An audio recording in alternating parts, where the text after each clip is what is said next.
നമസ്കാരം, എല്ലാവർക്കും സിമ്പിൾ ലെസൺസിലേക്ക് വീണ്ടും സ്വാഗതം. ഇന്ന് നമ്മളൊരു അവൽ മിൽക്കാണ് പരിചയപ്പെടാൻ പോകുന്നത് കേട്ടോ. നമുക്ക് വീഡിയോയിലേക്ക് പോവാം.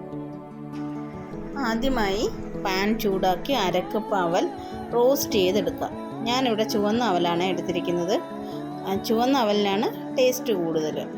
ഏകദേശം ഒരു 3 മിനിറ്റ് മീഡിയം ഫ്ലെയിമിൽ റോസ്റ്റ് ചെയ്യുക. അത് ഒരു ക്രിസ്പി പരുവമാകുമ്പോൾ തീ ഓഫ് ചെയ്യുക. ഇനി പാളയംകോടൻ പഴം 4-5 എണ്ണം എടുക്കണം. ഷുഗർ 3 സ്പൂൺ, മധുരത്തിനനുസരിച്ചിട്ട് ഇവിടെ 3 സ്പൂണേ എടുക്കുന്നുള്ളൂ. നിങ്ങൾക്ക് വേണമെങ്കിൽ 4 സ്പൂൺ എടുക്കാം. ഇത് രണ്ടും എടുത്ത് ഒരു ഫോർക്ക് കൊണ്ട് നല്ലതുപോലെ ഉടച്ച് യോജിപ്പിക്കണം. മിക്സിയിലൊന്നും അടിച്ചെടുക്കണ്ട, ഫോർക്ക് കൊണ്ട് തന്നെ ചെയ്താൽ മതി.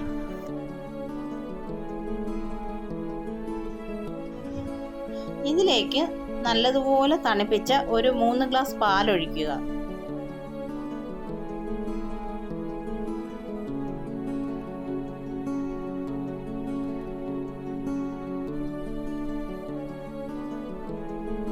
നേരത്തെ റോസ്റ്റ് ചെയ്ത് വെച്ച അവൽ ഇതിലേക്ക് ചേർക്കുക. അതിനുശേഷം ഒരു 1/4 കപ്പ് റോസ്റ്റ് ചെയ്ത പീനട്ടും കൂടെ ആഡ് ചെയ്യുക. ഗ്ലാസ്സിലേക്ക് ഒഴിക്കുന്നതിന് മുമ്പ്, അവൽ മിൽക്ക് ഒഴിക്കുന്നതിന് മുമ്പ് കുറച്ച് റോസ്റ്റ് ചെയ്ത അവലും പീനട്ടും ഇടുക.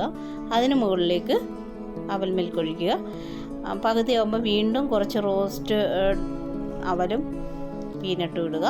പിന്നെ ഒഴിക്കുക. മുകളിലും പീനട്ടൊക്കെ വെച്ചിട്ട് ഗാർണിഷ് ചെയ്ത് ഉപയോഗിക്കാം. ഇത് പെട്ടെന്ന് തന്നെ നിങ്ങൾ സെർവ് ചെയ്ത് കഴിഞ്ഞാൽ പെട്ടെന്ന് തന്നെ കഴിക്കണം കേട്ടോ. അല്ലെങ്കിൽ റോസ്റ്റ് ചെയ്ത് വെച്ചിരിക്കുന്ന അവലൊക്കെ തണുത്ത് പോകും. അതുകൊണ്ട് നിങ്ങൾ ഉടൻ തന്നെ കഴിക്കണമേ. നിങ്ങൾ ഈ ചാനൽ ഇതുവരെയും സബ്സ്ക്രൈബ് ചെയ്തിട്ടില്ലെങ്കിൽ സബ്സ്ക്രൈബ് ചെയ്യുക, ലൈക്ക് ചെയ്യുക, കമൻറ്റ് ചെയ്യുക, ഷെയർ ചെയ്യുക. Thanks for watching.